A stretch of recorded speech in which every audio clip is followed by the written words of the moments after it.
les Sénégalais ont prouvé qu'ils savaient communier dans un commun vouloir de vie commune en oubliant leurs querelles sous le baobab.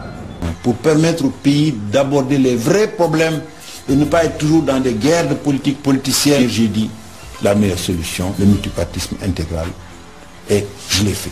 L'alternance, c'est en soi une révolution qui traduit donc une aspiration profonde au changement, devrait se traduire d'abord par les règles fondamentales qui régissent notre société. La démocratie veut que le dernier mot revienne toujours au peuple.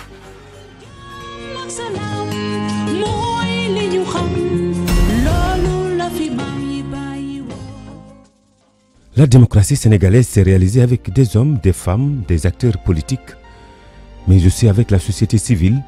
Cette année, c'est entre autres avec le programme Sunu Élection que la société civile a participé pleinement au processus de l'élection présidentielle du 24 février. Le programme, il est déjà, donc, il faut rappeler, donc, 3 grandes composantes. La première étant le renforcement d'un dialogue inclusif et consensuel et le renforcement des capacités des cours et tribunaux, avec aussi la mise en place du sub-grant de l'ONG 3D qui s'occupe essentiellement de la participation citoyenne. L'implication active de la société civile pour une consolidation de notre démocratie ne date pas d'aujourd'hui. Elle remonte à l'an 2000 où pour la première fois, des organisations se sont retrouvées autour d'une plateforme dénommée le collectif des organisations de la société civile pour les élections COS. À la fin de l'année 1999, l'USAID avait fait un appel à candidature pour recevoir des projets traitant des élections. Et 11 organisations de la société civile avaient répondu à cet appel. En 2000, ça nous a valu d'avoir une alternance apaisée. On a continué comme ça en 2007, en 2012. En 2012, on a révolutionné notre façon de faire l'observation avec l'utilisation des nouvelles technologies de la communication et de l'information. Et on a également fait encore plus en termes de mobilisation d'observateurs, mais aussi en termes de participation dans la médiation politique.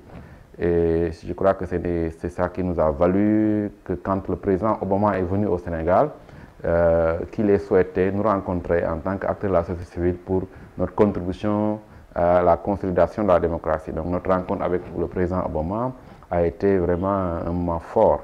En 2017, lors des élections législatives sur un fond de contentieux lié entre autres à des problèmes techniques comme la pléthore des listes de candidats, le COSC, sur l'initiative de l'ONG 3D, avait organisé une séance de simulation du vote des électeurs pour alerter sur la nécessité de réformer la loi afin de préserver le droit de vote du citoyen. Une élection a été mise en œuvre par le COSC, la plateforme des acteurs non étatiques, l'ONG 3D et l'Union des magistrats sénégalais avec l'appui de l'USAID et de Osiwa. Ce programme repose sur une généreuse ambition de la société civile sénégalaise de contribuer à un processus électoral inclusif, crédible, apaisé. La contribution de ce programme au succès des élections de 2019 est passée par l'atteinte des 3 résultats.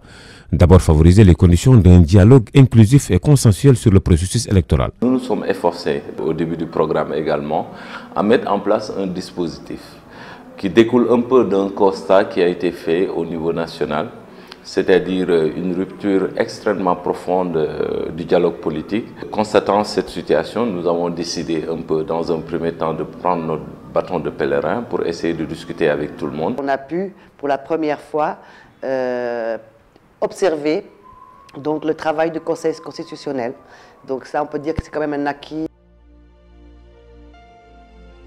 Pour inciter les citoyens à aller retirer leur carte d'électeur, la campagne Samabat fut lancée. Plusieurs officiels ainsi que de nombreux jeunes femmes, personnes vivant avec un handicap avaient pris part à la manifestation présidée par l'ambassadeur des États-Unis d'Amérique, son Excellence Tulinabo Mushingi. Cette campagne traduit le soutien des États-Unis d'Amérique et du peuple américain pour les élections démocratiques, pacifiques, paisibles et transparentes au Sénégal. La campagne Samabat s'est illustrée par le fait de mobiliser plus de 2000 relais qu'on a déployés sur le terrain. Ces relais sont partis prendre des électeurs, les pousser à aller s'inscrire, les pousser à aller retirer leur carte, les pousser à aller voter. Et ça a donné des résultats probants. Si nous avons obtenu un taux de participation de plus de 65%, eh bien, le travail de ces relais y est pour quelque chose. Lu am solo la parce que dem caravane bi ak moto sonorisé loolu c'est important pour que ñii ñu xamuñu ñi xam ni liggéey li relais di def le relais bu liggéey bu baax la te am na ñu nekk ci ginnaaw tam ñu leen di yebal pour def liggéey boobu. À travers renforcement de capacité formation yu ñu def ak ñun aussi permettre nañu ñu xam suñu code électoral ñu xam en tout cas suñu droit civique bi en tant que sénégalais. liggéey boobu moom dama koy rafetlu. dama leen di ñaax ñu continuer seen sensibilisation yooyu pour nit ñëpp mën a jot seen pièce d'identité. Pour accroître la participation citoyenne, des campagnes masse et social médias furent mises en place d'une série télévisée de 8 épisodes appelée Lune Bolé aux spots radio et télé en français et dans les langues locales diffusés durant tout le processus électoral, en passant par l'élaboration d'une série de guides sur le parrainage, guide de l'électeur, guide sur le vote.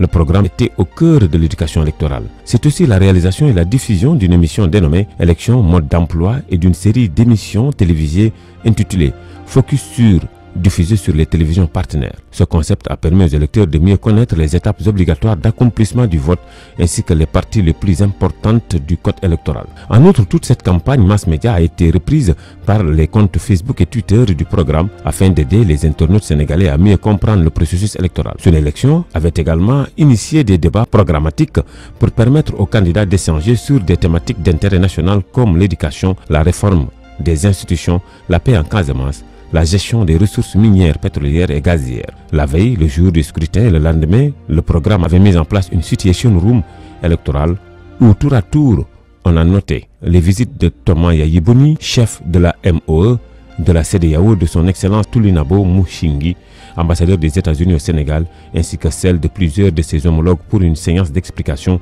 sur les dispositifs techniques et opérationnels des acteurs de la société civile permettant de suivre le processus électoral, de prévenir ou de corriger tout dysfonctionnement qui pouvait apparaître. Nous avons mis en place une situation room avec 3 chambres.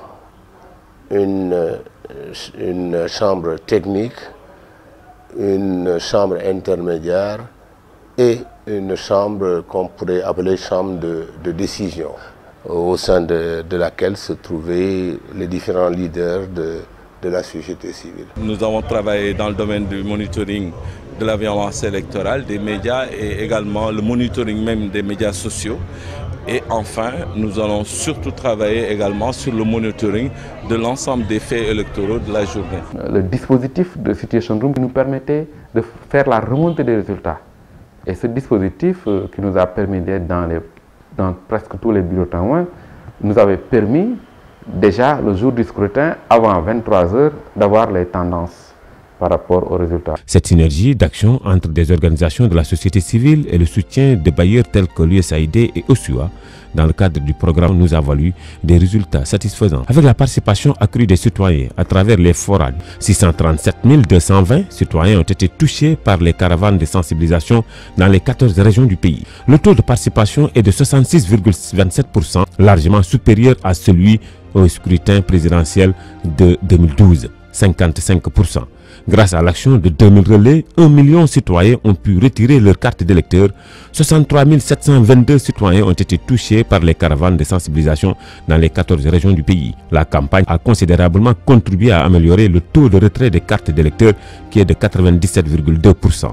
3135 observateurs ont été déployés sur les 5000 accrédités et ils ont couvert la quasi-totalité des bureaux témoins et plus de 70% des bureaux de vote.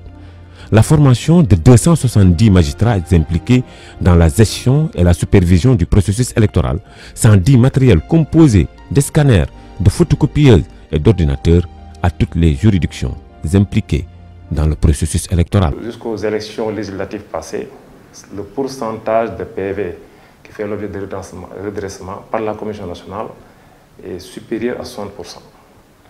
Par exemple, pour les élections législatives de 2017, sur les 53 PV, 39 ont fait l'objet de redressement de la part de la Commission nationale. Or, pour cette élection présidentielle, il n'y a eu que 10 PV qui ont fait l'objet de redressement. Et je crois que ça, c'est un bon qualitatif que l'on doit à la formation de qualité qui a été dispensée dans le cadre du projet de élection. Et ce qui a permis aux différentes commissions départementales de recensement, dès après la fin des opérations, de scanner le procès verbal et de le transmettre directement à la commission en attendant que le procès-verbal officiel arrive à cette commission-là. Ça aussi, ça a permis à la commission nationale de disposer en temps réel et de façon très rapide des différentes des procès-verbaux émanant des commissions départementales. Vous avez même, par moment, permis à l'administration électorale, notamment déconcentrée, de régler certaines difficultés que vos points focaux, observateurs de long terme et relais citoyens ont eu à relever. Aussi, puis-je affirmer, sans risque de me tromper, que la participation du collectif des organisations de la société civile pour les élections, en partenariat avec la plateforme des acteurs non étatiques, l'ONG 3D, l'Union des magistrats du Sénégal, Gorée Institute, elle a été un facteur déterminant dans la pacification du processus électoral. Les recommandations que nous avons formulées, c'est des recommandations globales. Reprendre le dialogue pour créer les conditions d'un consensus autour du processus électoral et reprendre notamment le parrainage. Nous avons mis en place un dispositif qui réfléchit sur toutes ces questions, sur les correctifs à apporter pour le parrainage lors des locales et la présidentielle. Ensuite, pour le mode d'élection des maires, nous sommes déjà en train de finaliser le document sur les options possibles et puis réfléchir au-delà de ça sur quelle architecture territoriale. Donc, pour dire que nous sommes en train de réfléchir et bientôt nous allons sortir un recueil de contributions citoyennes en vue des élections locales.